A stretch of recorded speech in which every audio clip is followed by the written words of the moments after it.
Iran ও ইসরায়েলের মধ্যে সাম্প্রতিক সংঘর্ষের পর যুদ্ধবিরতি কার্যকর হলেও তা দীর্ঘস্থায়ী হয়নি।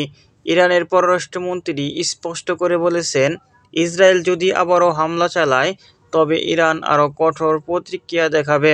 ইরানের সর্বোচ্চ নেতা আয়াতুল্লাহ আল খামেনি জানিয়েছেন, ইরানের হামলায় ইসরায়েলকে ঘটনার মুখে আনা হয়েছে এবং যুক্তরাষ্ট্রও ইরানকে ক্ষতি করতে পারেনি।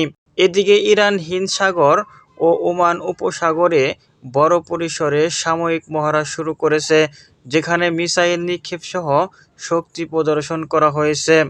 ইরানের প্রতিরক্ষা মন্ত্রী দাবি করেছেন, ইরান বিভিন্ন দেশে অস্ত্রের কারখানা স্থাপন করেছে এবং তাদের মিসাইলগুলো ইসরায়েলের প্রতিরক্ষা ব্যবস্থা ভেদ করতে সক্ষম।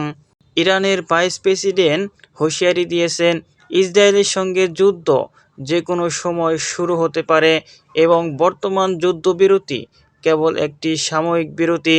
এই পরিস্থিতিতে ইরান ও ইসরায়েলের মধ্যে উত্তেজনা আবারও বাড়ছে এবং যুদ্ধের আশঙ্কা তীব্র হচ্ছে।